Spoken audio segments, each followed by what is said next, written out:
Another beautiful morning to talk sports right here on Dominion Television, the Friday edition of the show. And trust me, we have all packed actions right here just for you. Once again, you're welcome to Dominion Sport at Dominion Television, your channel of choice. This wonderful morning, Kylian Mbappe is making the headlines at 20 goals in 3 editions of the World Cup. Topping the ranks with Lionel Messi is what Kylian Mbappe could do. Ousmane Dembele getting on the score sheet yesterday against the Atlas Lion of Morocco. A fantastic victory to take the French national team to the World Cup semi-final for 3 consecutive time. Also, we're giving you update from the world of the local story. Remember, the Federation Cup, the President Federation Cup is upon us for the weekend. Ikorodu City against El Kanemi Warriors. Also, we'll be giving you more actions from the camp of Niger Tornadoes, or we're giving you actions from the world of transfer and back-to-back actions from Wimbledon. All this and more right here on the show. I am Paul Abe Toluwanimi, and I'm not alone in the studio this wonderful morning. I have Jessica joining me to talk sport right here. She's donning the Manchester City jersey. Now, there's a story that popped up this morning, Jessica, and it's around the Samuel Nasri. I don't know if you saw the story. He's being charged for, drug and all of that, money laundering and so when I saw the jersey, I'm just like, okay, it reminds me of Sam Nasri. But once again, top of the morning to you, Jessica, and how are you feeling this morning? I'm feeling great. Good morning to the audience. Good morning to you, Toluwani. And also, there are many stories to talk about from the local scene up to the World Cup. The games have been taking shape, and also we are here to dissect some beautiful inside stories about the volleyball competition taking place in Nigeria. So many things to dissect. I'm just excited. If you're ready to blow the whistle for the kickoff, I'm ready. I'm ready. I'm not one of the FIFA officials, in this World Cup, but definitely I'm ready. My intro was supposed to take shape with the French word, but I did not really practice the French word properly. So maybe I could just try it. Bonjour, comment ça va, ça va, and all of that. Yeah, but big shout out to the French national team. This jersey was supposed to be PSG actually, to remind some people of some memories that they did not like. But I mean, we're not doing that right now. We don't want to be wicked. I don't want you to remind them. Don't remind them. But let's take the stories from the volleyball stories I'm making around, and this is Nigeria to host 2027 African Beach Volleyball Championship. Nigeria to host 2027 African Beach Volleyball Championship in Lagos after securing hosting right from Association of National Olympic Committee of Africa, ANACA. This hosting right further reinforced the National Sport Commission drive to position Nigeria as a leading destination for international sporting events and boost the country's sport economy. The announcement comes after Nigeria also secured the right to host the 2nd edition of African School Games in 2027, with talks already at an advanced stage for the country to stage African Olympic qualification event ahead of the 2030 Olympic Games. I think it's good news already. It's not just football that we are celebrating. Basketball, volleyball. We are also going to be hosting the 2nd edition of African School Games. What a way to go for Nigeria sport in general. Interesting time to the Nigeria Federation, because if you look at it, sports in general, if you ask some Nigerians, they will be like, oh, it's football, it's basketball. But for volleyball, it's something interesting I will see, because if people who has the talent can come out, they can recruit them. This is something that we can use as something for Nigeria to be known for. So it's interesting time. I'm not a fan, but if I'm seeing more opportunities like this, even in universities, that they can introduce it. Because I remember a time you interviewed a man of was the committee for handball. So these are different dimensions we have to take, so that people can see also that their talent to be recruited. They are something that it is interesting for, like you said, for Nigeria Federation to support everything in general. To look at it and say, okay, let's host this in Nigeria. So it's something like international people that they can look at and also take a step going further in the future. All right, definitely, and I hope that this would also grow the economic GDP of Nigeria going forward. All right, let's take more stories making the round in the world of sport this wonderful morning, and it's coming from the camp of Niger Tornadoes to the 10th Israel, meaning MPFL side Nigeria Tornadoes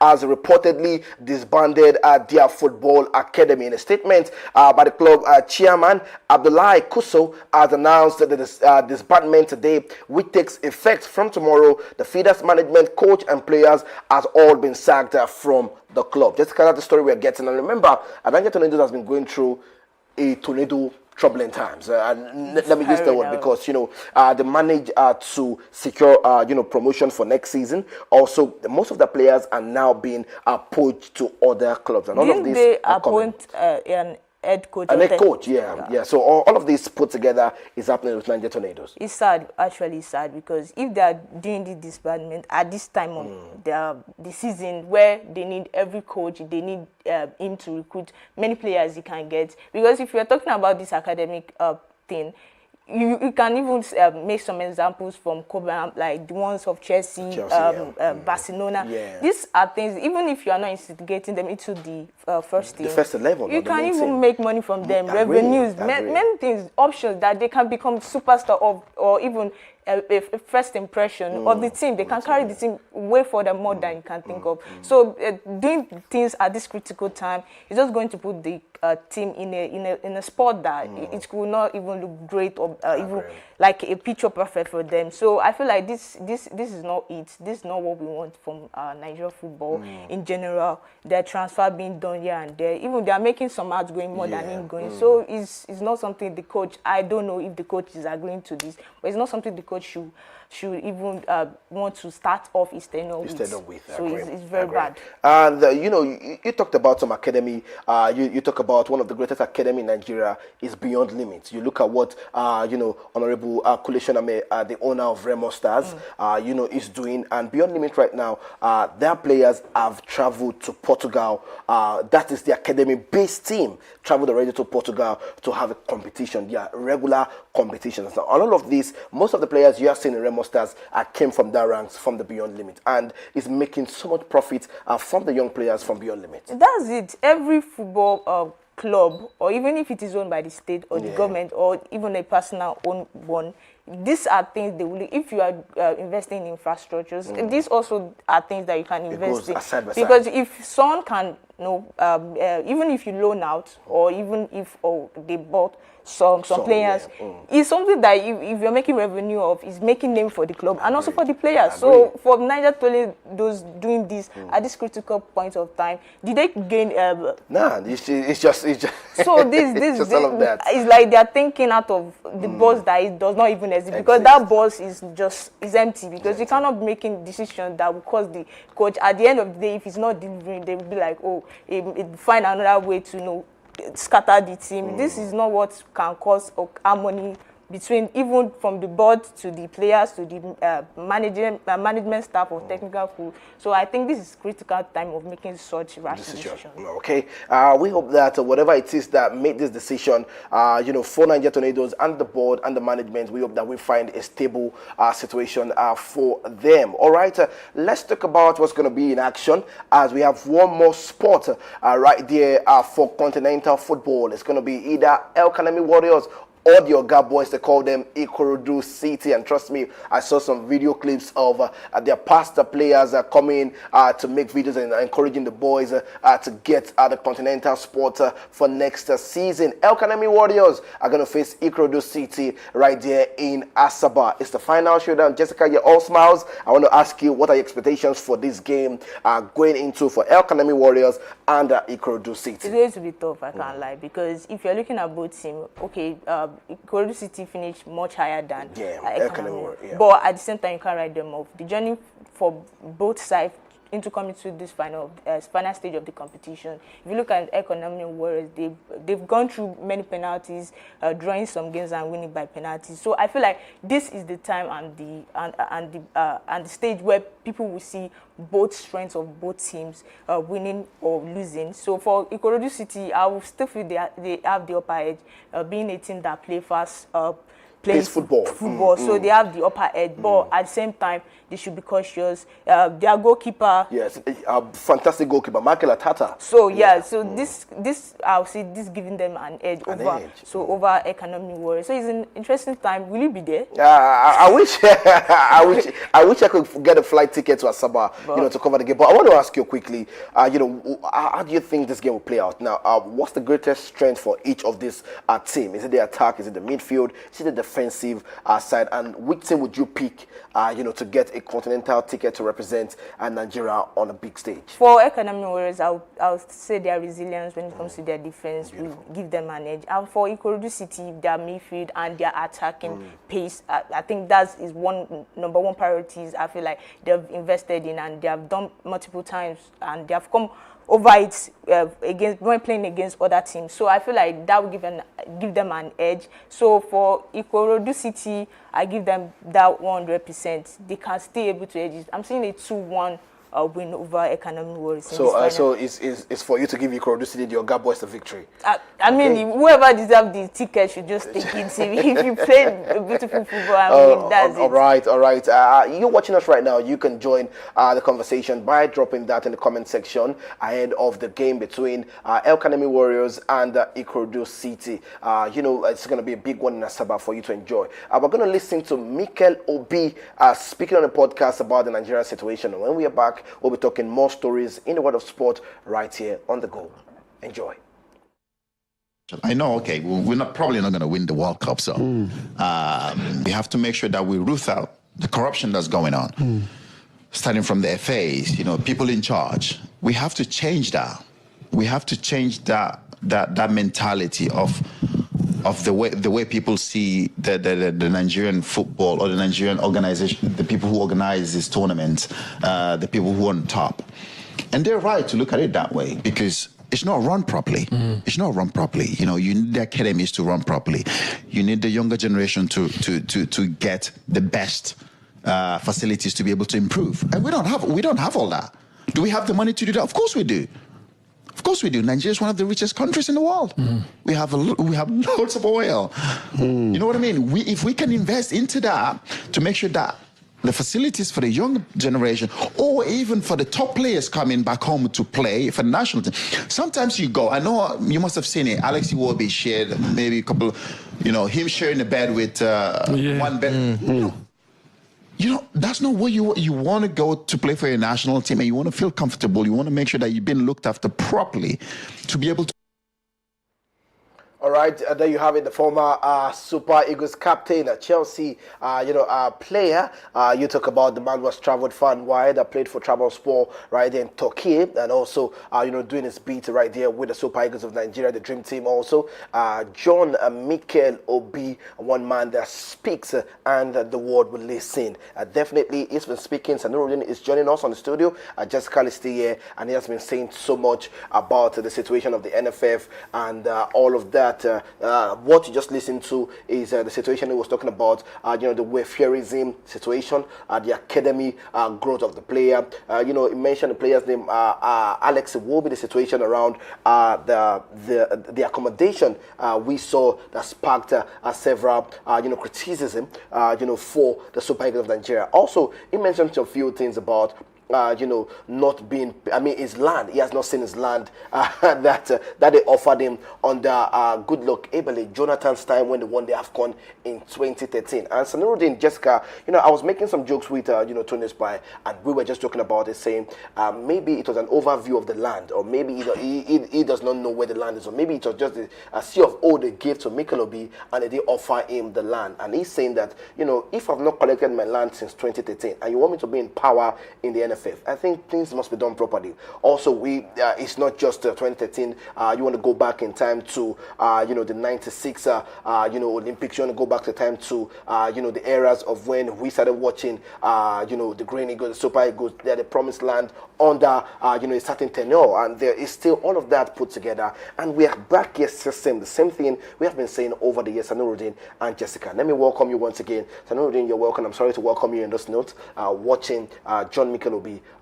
It's good to have you on the show, my brother. Good morning to all. Good morning, Jessica. It's nice to be back. And Mikel Obi is echoing the voices of everybody that's associated with sports in Nigeria, not just the footballing part of it. Every part of our football or basketball or any part of our sports that has excelled at a point in time have all benefited or just benefited from this promise and fail syndrome.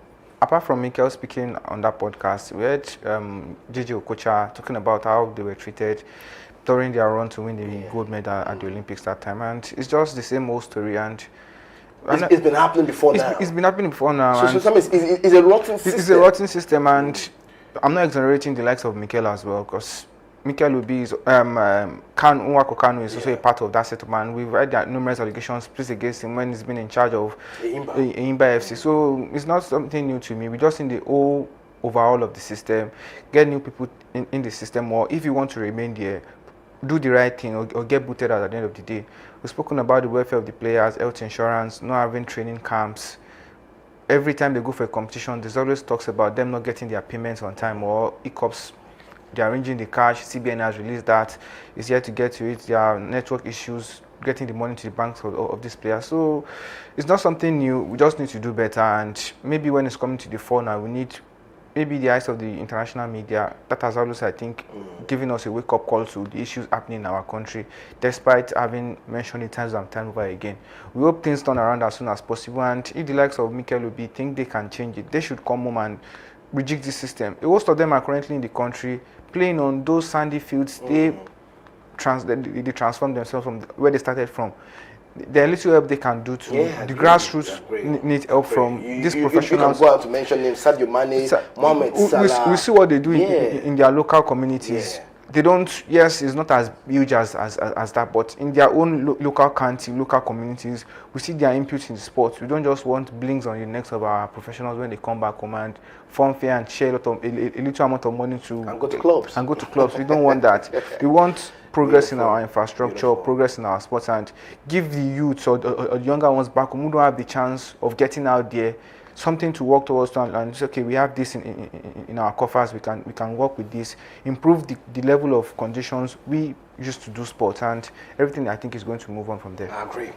Jessica, I'm sure you have some 2 cents on the situation that we just listened to from John Mikel Obi. I think this topic, if you had to say it, it will go further and further and further more, because there are many things we need to touch when it comes to this discussion. Because if you're talking about recruiting on the grown players, and it's something I feel like the governing body should just look at, because players from outside, when we talk about our players playing for other countries, it comes to we are not paying them right when it comes to their salary not being paid on time, or even reward and bonuses that have not been fulfilled. So it's something that I think many things has to be looked into. So just like John Mikel Obi has said, his land that he was promised, it was not being fulfilled. So and for the players now, our current Super Eagles, even William Troost Ekong, him being the captain, sometimes he has to be the voice for the players, saying that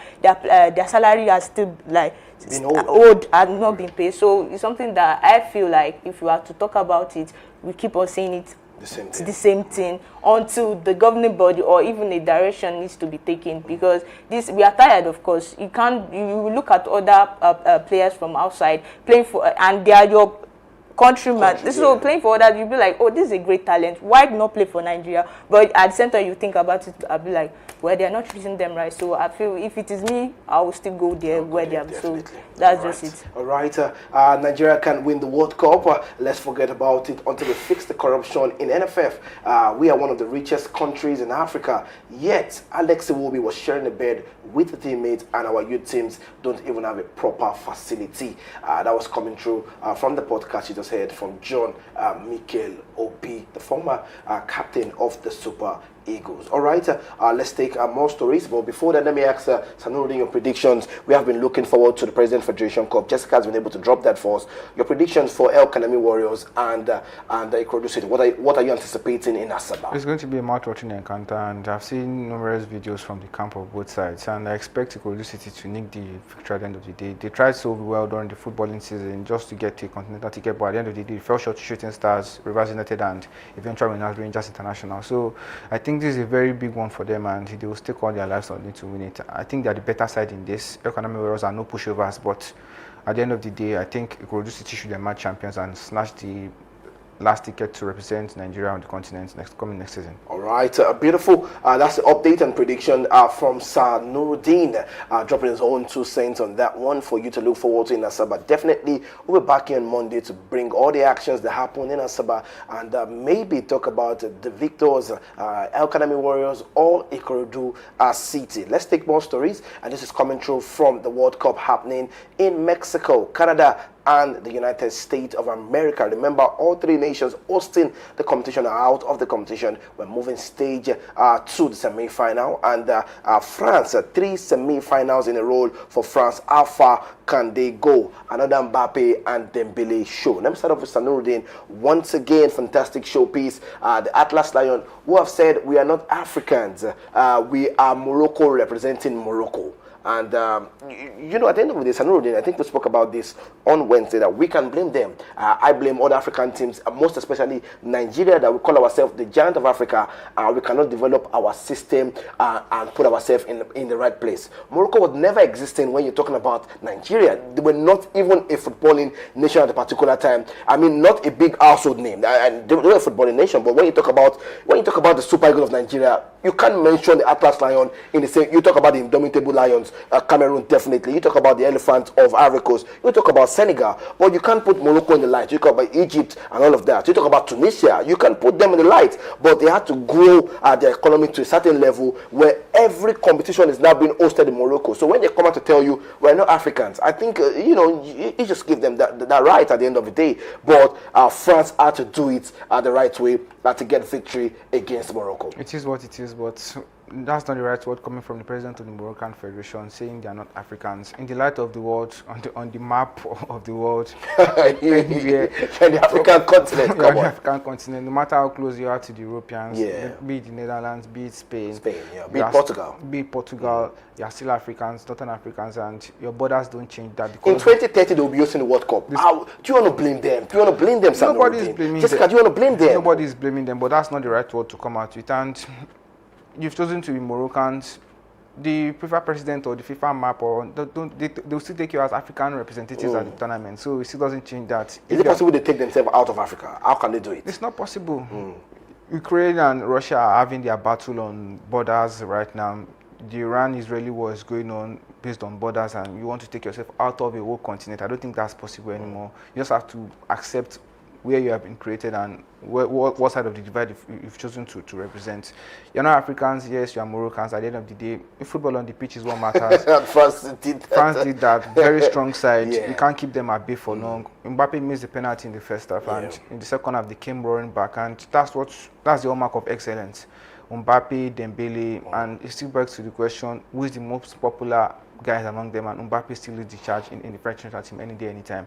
It was interesting to see. It was good football on display. Morocco had 1 or 2 chances to us, the French guys, but at the end of the day, the French side showed what it is to be in 3 semi-finals in a row at the World Cup now. Mbappe leading the charge with the most goals in the knockout phase of the competition. That's to show you how excellent he's been throughout his World Cup career, not just in this tournament alone. Last time out, he was the highest goal scorer, had a stellar performance in the final against Argentina. The first World Cup he played, he won the World Cup with the fresh out and being a pivotal player, and now he's leading the charge again for them to get into the final for the 3rd time in a row. It's going to be so excellent to see who is going to stop them, but I expect fireworks going on in the semi-final against Spain or Belgium, whoever qualifies between them. Beautiful. All right, Jessica. Kylian Mbappe has 10 plus goals contribution in back-to-back World Cup in 2022, 8 goals plus 2 assists in 2026 World Cup, 8 goals plus 3 assists. Is all praise to the French national team. Let's talk about Morocco quickly. What went wrong for them yesterday? Just one shot on target that did not work in favor of the Atlas Lion. I mean, they caused this predicament to themselves, because if you look at this, is the game when they need the support and every possible support from the other African countries that are out of the competition, or those at home rooting for them.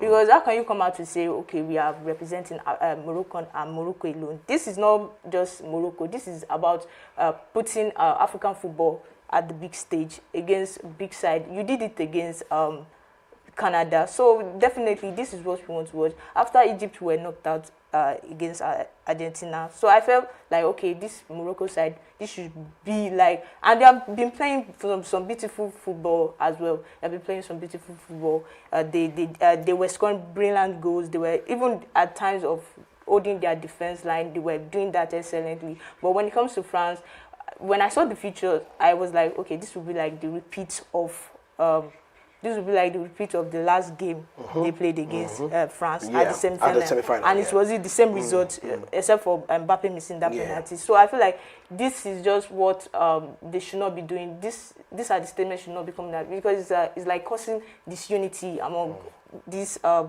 And we call ourselves a nation or a continent as a whole. So this is not what should be coming out from the president. And well, better luck for them. I feel like they will come back strong. Yeah, they will come back strong. Sanuri is saying it's not better luck for them. You don't see them on the stage. I see them on the stage, but they don't deserve. They have the capacity now.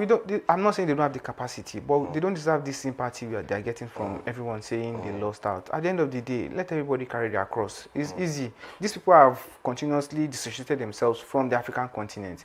I don't think anybody should still go out and say the African brothers or anything.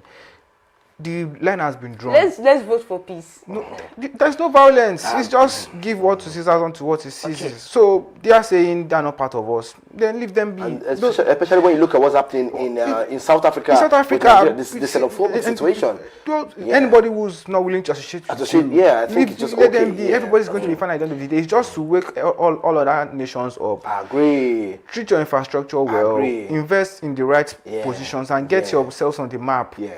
Nothing stopped Egypt from qualifying to the next round. I agree. Senegal, same thing. Ivory Coast, DR Congo. Nothing has stopped them. Fine margins, and they played fantastic football. So, and nobody cried foul and said they were not part of the African contingent, blah, blah, blah. Nobody said. And the Moroccan side said they are not part. So, I don't expect sympathy from them. They will definitely get better. I'm not saying their football will go backwards just because they said they are not associating with Africans. But since they said we don't want to be a part of this, let them be. They are not hosting African competitions going forward. Let them be. Other nations should develop their infrastructure to level of standards that would attract investors and make governing bodies see them worthy of hosting these competitions, and everybody will be fine at the end of the day. All right. That's the update right there. And pretty soon we'll be bringing you a WAFCON update from Morocco yet again. But we'll be back here.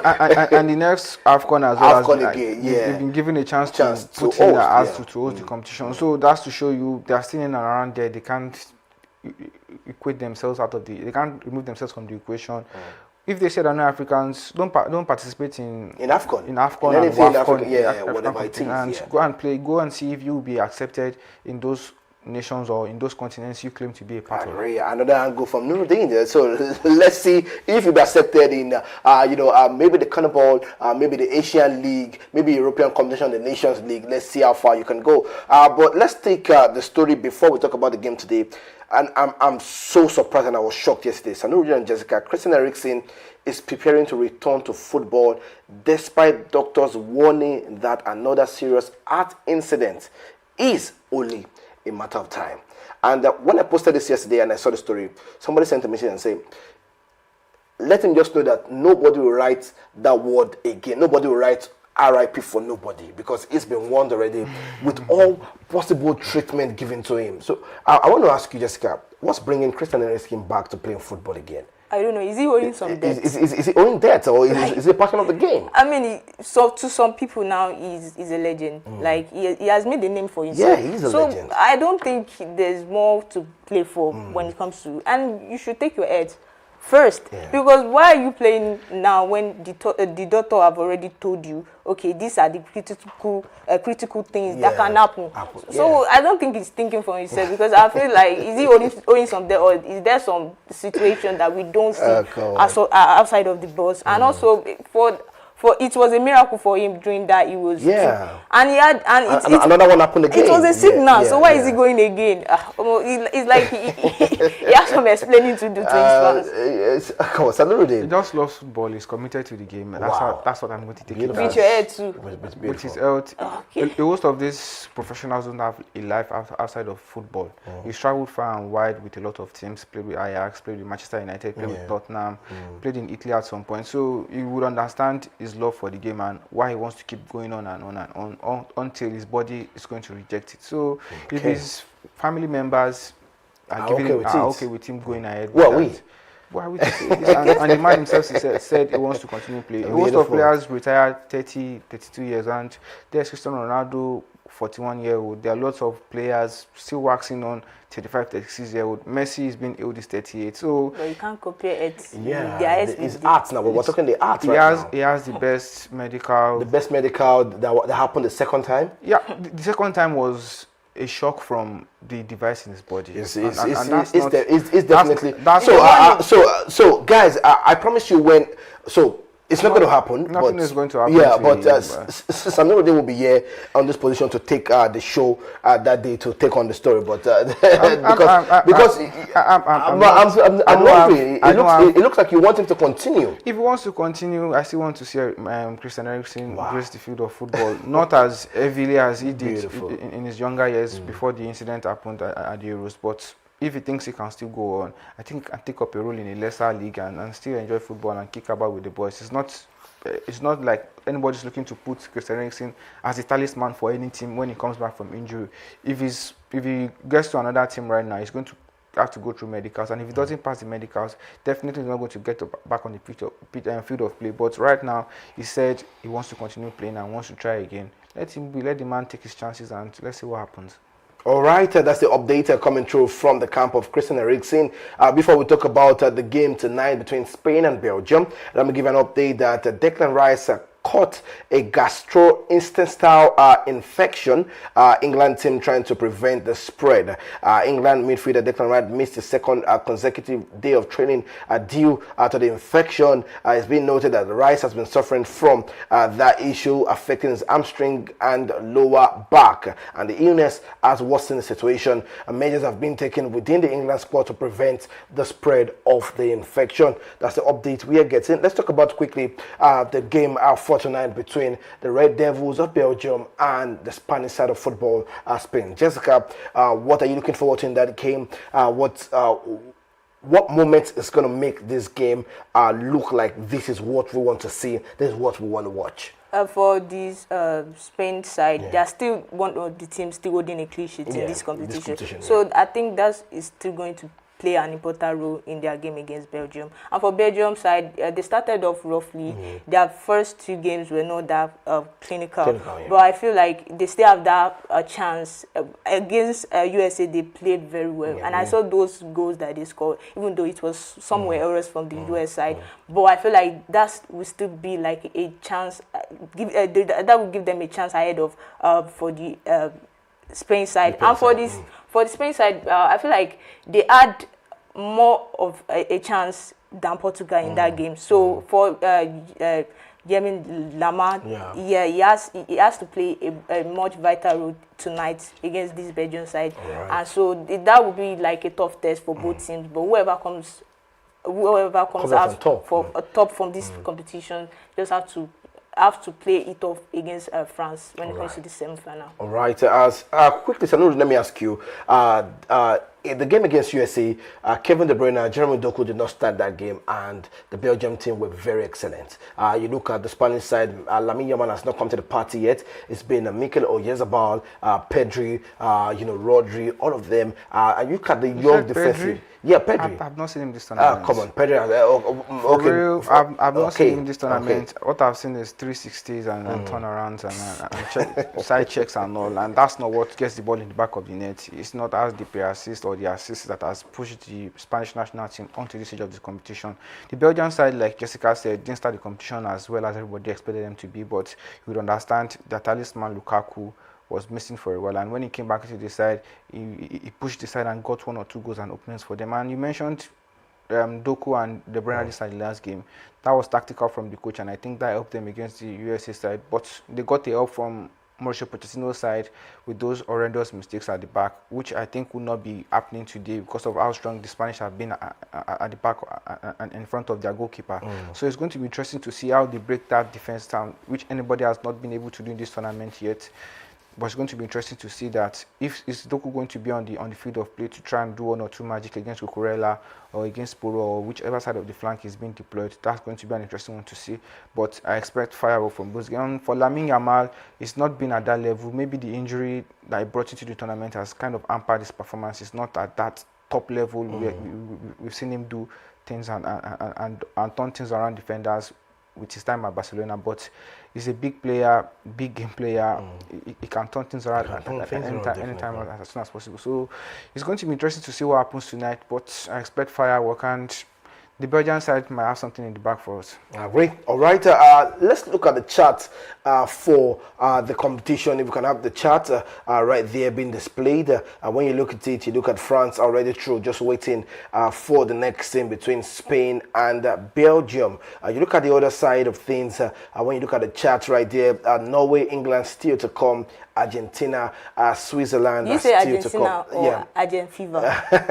It's going to be Argentina, definitely. Argentina against Switzerland are still to come in that game. There you have on the screen been displayed a fantastic run for some teams are looking forward to head straight into the final. All right, let's move away from that. Let's take more stories, and this one is coming through from the world of transfer. Karim Adeyemi, shocking transfer update to FC Barcelona. According to report, is still pending. Barcelona sticking to a price. Borussia Dortmund asking for 40 million euros. All right, let's take more transfer update right there, and it's happening all over the place. Andre Santos, Sanuruddin, you're a Manchester United fan, and I'm sure you watch Andre Santos with Chelsea. How comfortable are you with Andre Santos coming to play for Manchester United? I didn't see that coming, but you have to praise the work of the technical team and the scouting department, who have looked into his qualities and credentials and felt it could be a part of the side pushing Manchester United forward. They've lost Casemiro over the end of the season, and Ugarte is out injured for a long period of time. There were talks about them getting Matheus Fernandes from West Ham, but that doesn't look like a move that will materialize at the end of the day. And Sandro Tonali also? Sandro Tonali too looks like he's heading elsewhere in England, and Newcastle are actually losing a lot of their players right now. So it's worrying times for a lot of clubs in the transfer window because of the financial packages that are surrounding a lot of players. And if you can get your target, which Manchester United have gone for one of their viable options, which is Andre Santos, is a decent player. I've seen him deputize with Moses Caicedo and Enzo Fernandez in the middle of the park for what do you think he brings to the side? He brings agility and is a very strong defensive midfielder. So definitely he's one to shield your defense, and you need someone that is a hard worker like him. Manchester United had that in Casemiro last season, which helped free Kobe Mainoo and Bruno Fernandes in creating chances and helping the team going forward. So definitely they've got one man who has an eye for pass. He's a very key player. He's strong in front of the defense, and I think it's going to be a part of the setup for Manchester United going forward. They've gotten Anderson from Atlanta from Italy. Now they have Andre Santos, and I think the midfield rebuild is coming back to life. And I would like to see how Michael Carrick utilizes this set of players that he has in the coffers come the preseason tour and the full season ahead of us. All right, it's troubling times right there for Garnacho. I want to ask you, finally he's on the market. Just 1 year, for Garnacho playing with Chelsea, and he signed a 7-year contract. It's been troubling time for Alejandro Garnacho. For me, Xabi Alonso coming in to take charge of the Chelsea team. So I feel like watching his performance last season, it was not great. There were many chances or even many opportunities for him to prove himself, which he has not done. And Chelsea right now needs a left wing back that is very, very, very strong, and he did not step up to fill in that shoes. I feel like for Chelsea selling him, if they can get a higher bid, if they can make profit out of him, than they make profit from what they bought him for last season, I think that would be a good market business for Chelsea. So it will not be much of an impact, because I know with that money that Chelsea can spend, they will go into the market to buy some better players than him. So it's just so sad. I don't think it will be an effect for the Chelsea team. I want to ask you, is downtime. And downtime. I want to ask you, were you expecting this from Garnacho? I think this was one of the products I was expecting him. I was expecting this from him and Chelsea, and no, I mean his career. His career, yes, I was expecting it from him. It wasn't all that when he was at Manchester United, and it's so very interesting to see Chelsea fans turn on him just after 12 months. This was a club that looked to rebuild his career, like Manchester United had took him. He did not live in a good way in Man U too. He forced his way out of Manchester United, even though the fans were on his side, trying to get him to stay and all. But he fought with the manager, fought with the fans, and said he wanted to take a move out of the club. And see where he's found himself right now. It's worrying for him, but I'm not pitying him and the Chelsea contingent, who were all waxing lyrical when they got him from Manchester United in the summer of last season. But right now, just 12 months down the drain, and he's certainly up for sale. I expect Chelsea to give him more time, but with the change in the arm of affairs for Chelsea, everybody's looking to rebuild. New coach, new managers. He's had about 3 managers, I think, which has not been fair to him as well as a player.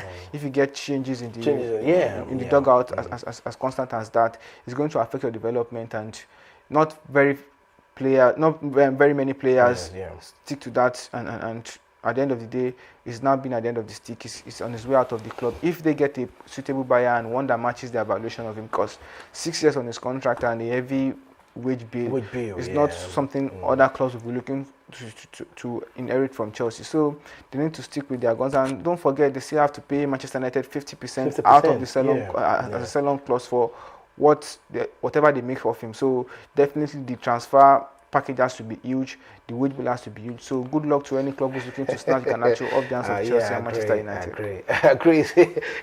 I want to say it's worry time, but it's funny time for Garnacho, Chelsea, and all of the saga around him. Let's listen to McGregor as is set to get back to the ring against Holloway. We're talking the UFC 329. We'll be back to discuss that and wrap up the show in the world of tennis.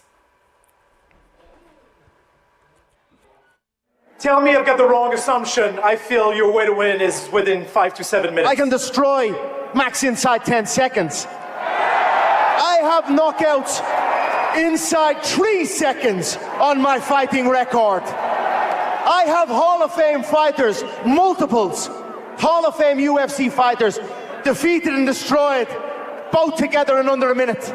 And I can add Max to that. However, don't get it twisted. If we go into these deep waters, Max is going to be in a lot of trouble, badly concussed. What happened the first time? What happened the first time? What happened the first time? Yeah. You were left in a wheelchair. You shot. That's what happened the first time. You shot. Once you go back, you don't go back. You said fights don't even count if you don't knock people out. You left the arena in Boston. Wheelchair bound. We are 0-0. I wheelchair and pull my ass out of that octagon. We are 0-0 to your line, brother. It's going to be interesting, from the press conference. I know we have other videos where, you're trying to match up a lot of that. But before that, Sanusi was saying McGregor does not need this fight. I think that we have a fight with Holloway already, the first fight. And This is a match of what happened. Holloway destroyed him last time. That was why he was calm at the press conference. But like you said, one of the most interesting parts of combat sports is the press conference and the trash talking that comes before the real fight itself. And everybody gets a chance to show how big of a man or how dirty they are going to be when it gets into the ring or the octagon. This time around, like I mentioned off air, I don't think McGregor needs to still be in the UFC. He's at this time. He's a Hall of Famer. Is it for the money? I don't think, definitely not for the money. He had a bout with Mayweather when he cross-carpeted from the UFC into boxing, and he was defeated and got a very huge paycheck out of that with a broken jaw. Now he's back to the UFC, lost his fight against Khabib, lost against Holloway, and he's trying to get himself defeated again. It might prove me wrong in the UFC. Definitely, weekend, he might. It's one match I'm looking forward to see how they're going to inflict punishments on themselves at the end of the day. I agree. All right, if you can just have the picture quickly, because there are other matches to look forward to in the UFC 329. We have St. Denis against Publix. We have other matches to look forward to right there. We have Royal, we have Green.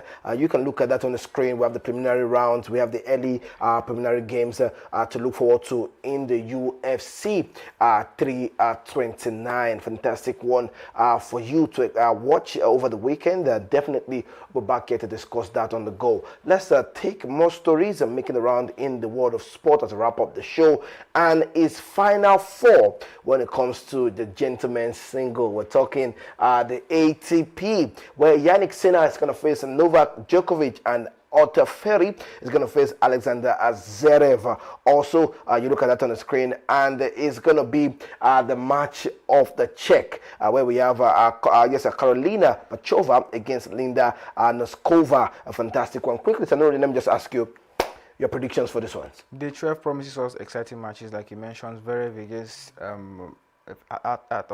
Ferry.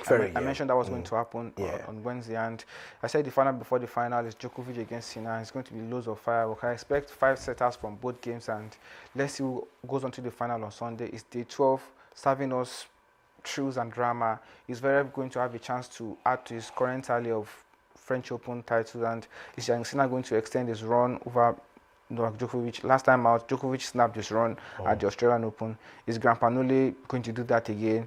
Let's see what happens, and we'll talk about the reaction for whoever wins both matches and plays in the final on Sunday. We mentioned the ATP on the WTA front. It's going to be Czech match between Muchova and Noskova. It's going to be interesting to watch. They've never played on grass before. They've never played on grass before, and they are both first-time Wimbledon finalists. Like I said, this year has printed a lot of new Grand Slam champions. Zverev has been one of them. We had new champions in the French Open, and we had new champions on the Australian Open. This is second to the last Grand Slam of the year. Has given us a lot of fireworks, upsets and all. But all in all, I still miss Yannick Sinner. I miss Carlos Alcaraz. He's back in training. He's back, yes. So but he's still going to miss the Canadian run, and most likely miss the US tour for the US Open and all. But we'll have more updates on that by next week. But this weekend is going to be the final and semi-finals today of the Gentlemen Championship in London. WTA final tomorrow, and on Sunday we're going to leave the championship for the men. All right, beautiful. That's the update we can take when it comes to the world of sports right here, the Friday edition of the show. I want to say a big thank you to Jessica for joining us this wonderful morning to talk and dissect all things sport right here, and also Sanuruddin for coming in to join us also to break down all the stories making the rounds in the world of sport. I want to say a big thank you to the producer and the crew for making sure Dominion Sports remains on the big stage right here on the go. But please, before we go, make sure you like, make sure you share, make sure you subscribe to enjoy more content we're serving you right here on Dominion Television, your channel of choice. Enjoy your weekend, stay blessed, and enjoy all action, because on Monday we're back to give you all the reactions. Bye for now.